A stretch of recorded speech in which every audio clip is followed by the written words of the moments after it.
j'allais dire fatigante.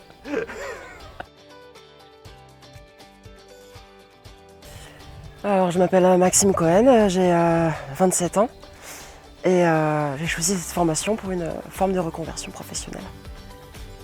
Alors, je suis artiste plasticienne d'origine.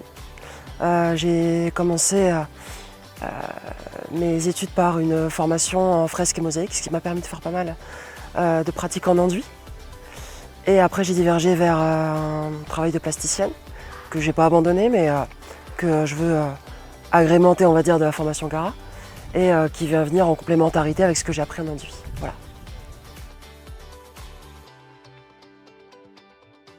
Voilà. C'est le fait que j'ai des projets collectifs avec une association que j'ai montée et qu'il va y avoir besoin de quelqu'un qui sait construire un petit peu dans l'ossature bois, dans la rénovation et que du coup c'est une formation intéressante pour ça. Aussi ça prend peu de temps comparé à d'autres formations en cycle de 1 ou 2 ans.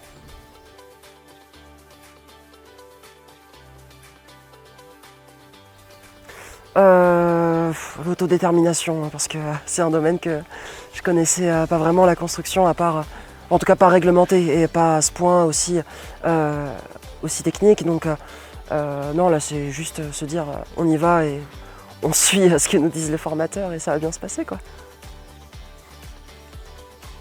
Et ça se passe bien.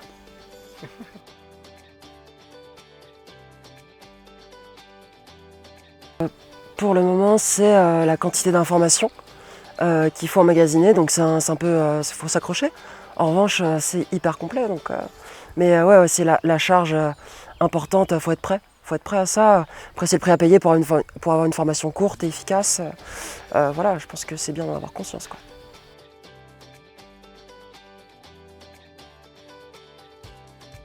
Là, par exemple, aujourd'hui, on a posé les menuiseries, nos premières menuiseries. Il y avait un petit peu ce côté fier, comme on était en équipe de 2, comme si individuellement on réalisait un premier jet, voilà, une première application concrète. Et juste le fait de la fenêtre qui s'ouvre et qui se ferme, c'est mortel, quoi. Même si avant on a construit quand même toute une ossature d'une taillis entière, c'est collectif, alors c'est une autre sensation, quoi. Mais ouais, une petite fierté quand même quand on n'est pas de ce milieu à se dire putain, c'est la première fois, quoi.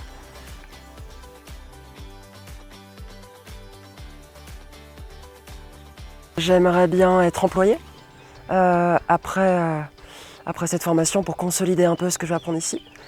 Et après, dans les années à venir, qui sait, voilà, selon ce qui se passe, selon ce que je vais apprendre, je pense qu'il y a plein de choses possibles. Après, idéalement, c'est aussi le but, c'est d'être capable de construire ma propre maison après un certain temps. Donc si après 5 ans, je me sens d'attaque de lancer ma boîte avec les gens que je vais employer moi-même ou de revirer, bon, on verra. Bon, c'est un peu décousu.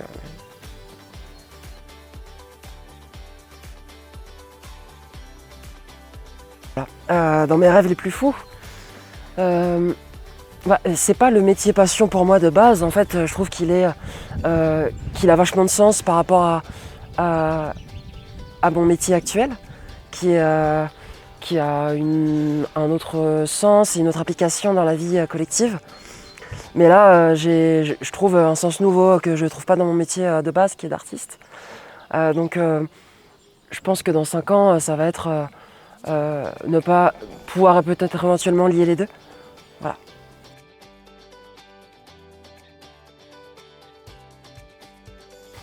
Que ça va bien se passer. Que moi, j'ai pas du tout les compétences de base pour ces trucs-là, quoi. Je sais bricoler à la base, je sais. J'ai des compétences techniques, mais assez limitées, et je suis pas la seule. Et on est à 12, on s'entraide, et on a le temps de répéter, on a le temps de faire des erreurs. Et les formateurs sont là pour nous réexpliquer s'il y a besoin, quoi. Donc voilà, c'est dense, encore une fois, mais pas de raison de rater, quoi.